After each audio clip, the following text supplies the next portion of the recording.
All right, first and foremost, want to give all praise to Yahweh by Shem Yahweh Brakatham and give us sincere. Let me get myself adjusted here. And give a sincere greeting to all the brothers and sisters scattered across the four corners, teaching this word with sincerity and charity. I am Brother Phineas with Prince of Power Israelite. Brother Phineas, Prince of Power Israelites. Short lesson, man. Short lesson, short discussion. I had a brother hit my comment and said, man, you bugging, man. Cornelius is an Israelite. I think that's why he was feeling like, you know what, man, Cornelius was an Israelite, man. You bugging, man. You tripping. And I don't know why people get so bugged out about that, man. Why somebody, well, I'm using his terminology, but I don't know why we get so salty about these Gentiles within the text, man. And you know, it's a lot of things that's going to be problematic when we're trying to make Paul and his epistles and make everybody try to make everybody Northern Kingdom. Like, we can't have it both ways. We can't go into Second Esdras and say, oh, well, look, the Northern Kingdom went in the Euphrates, and then that's how they got over here to South America and North America. All right, this is how they got over here. Okay, and then Judah went into. We can't say that. We can't say that, oh, the Northern Kingdom lost their identity, right? But they weren't there during the Maccabean Wars. Okay, well, the Northern Kingdom there during those wars then. During that time frame, were they there? Then if they were there, let's say they were there, say all 12 tribes did go through that period during the Maccabean Wars. Let's say all of them were there. How did the Jews come out and understand who they are? But the Israelites didn't come out understanding. The Northern Kingdom didn't understand who they were. Like, how would you still have Jews that know that they're Jews, but you don't have the Northern Kingdom knowing that they're Northern Kingdom? A lot of these things just don't add up, y'all. And you have to really look at this stuff, man. You have to begin to get answers for this stuff if you're going to keep that doctrine. How do you have the Northern Kingdom over here before the Maccabean period? You either gonna run with that, or you gonna run with they was during that Greek captivity, when, you know what I'm saying, and during the Maccabean Wars they were there too, but they lost their identity. But the Jews, the Southern Kingdom, kept their identity. Like, which one is gonna be?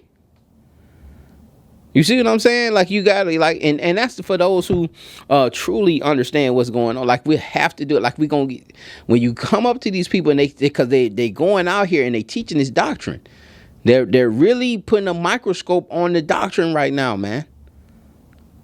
And you're gonna get confounded if you do not evolve, man. You need to grow. You need to really be looking at this text. Now we finna look at something today that you just not gonna be able to get around, man. You're not gonna be. This is gonna be worse than that Cornelius incident. Okay, let's look at Luke chapter 7. It says, now, with verse 1, it says, now when he had ended all his saying in the audience of the people, he entered in. A matter of fact, I'm sorry. Oh yeah, verse 2, Shalakia. All right, and a certain centurion's servant who was dear unto him was sick, all right, and ready to die. And when he heard of Yahushua, see, we got to read this thing slow. That's our problem, especially when we reading this KJV. You need to slow down, man. You need to slow down. All right, line upon line. And a certain centurion's servant who was dear unto him was sick and ready to die. There was a centurion who had a servant, and that servant was dear. It was a centurion that had a slave, and that slave was dear to him. He loved that slave. And when he heard of Yahushua, he sent unto him the elders of the Jews. And when he heard of the Messiah, this centurion, when he heard of the Messiah, he sent unto him the elders of the Jews. The centurion sends the elder Jews to the Messiah, The centurion doesn't go himself. The centurion doesn't send the sick slave or any other slaves. The centurion goes to the elders of the Jews to go send for Yahushua, beseeching him, verse 3, middle of verse 3, beseeching him that he would come and heal his servant. And when verse 4, and when they came to Yahushua, they besought him instantly, saying that he was worthy from whom he should do this. So the elders immediately go to Yahushua and say, listen, this centurion is worthy for you to heal his servant. They're vouching for the centurion. Why are they vouching for this centurion? And why, if this centurion is an Israelite, is he sending elder Jews? Why isn't he going himself? Also understand that the centurion has just heard of Yahushua. He only heard. He ain't seen nothing. And you have non-believers who have been walking with him, trying to confound them, Pharisees and Sadducees, who have seen him do certain things and still didn't believe. Verse 5, watch this now. For he loveth our nation. He loves our nation. They talking about the centurion. Man, you need to do this for the centurion because he loves our nation. He loves the Israelites. He loves the Jews. And he have built us a synagogue. Now, this centurion, who some people want to say that, okay, that was an Israelite or the servant was this centurion, this Gentile centurion, built the Jews an actual synagogue. He loved the Jews so much that he built them a synagogue. Who you think built the other synagogues throughout the diaspora? Is this not a good report? Is this not a devout man who has a good report among the Jews? See,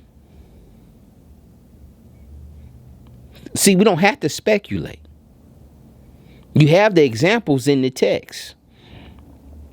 Verse 6, then Yahushua went with them, and when he was now not far from the house, the centurion sent friends to him, saying unto him, Lord, trouble not thyself, for I am not worthy that thou shouldest enter unto my roof. And so when Yahushua is coming, this centurion still hasn't seen Yahushua, still never met him, but he sends friends out and tells the friends, listen, tell him I'm not worthy for him to enter into my house. I'm not worthy for you to be under my roof. Does this sound like an Israelite? How does an Israelite get the money in this captivity? He done got the money to build a synagogue. Then who building all the other synagogues? What is the relationship between the Gentiles? How we have Gentiles loving Jews? Makes you wonder. Verse 7. Wherefore neither thought I myself worthy to come unto thee, but I say in a word, Shalakia. Wherefore neither thought I myself worthy to come unto thee, but say in a word, and my servant shall be healed. Just give the word, and my servant shall be healed. Verse 8. For I also am a man set under authority, having under me soldiers. And I say unto one, go, and he goeth, and to another, come, and he cometh, and to my servant, do this, and he doeth it. And when Yahushua heard these things, he marveled at him and turned him about. All right. So Yahushua marveled at the man, and then he turns around. Then Yahushua turns around, right? Because he has a crowd of people following him. And listen to what he says. All right, he marveled at him and turned him about and said unto the people that followed him, I say unto you, I have not found so great faith, no, not in Israel. Had I sent you to a people of a strange language, they would have believed.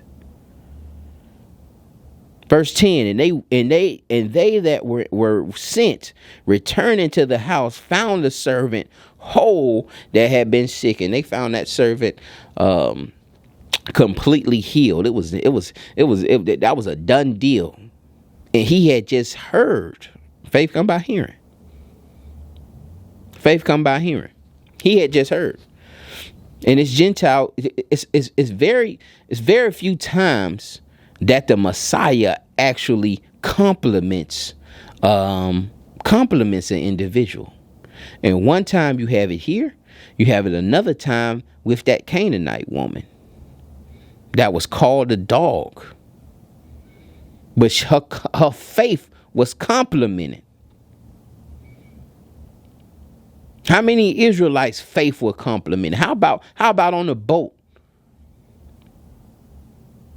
When that storm came in, was they faith complimented? Or did Yahushua get on the boat and say, how hast thou little faith? How hast thou no faith?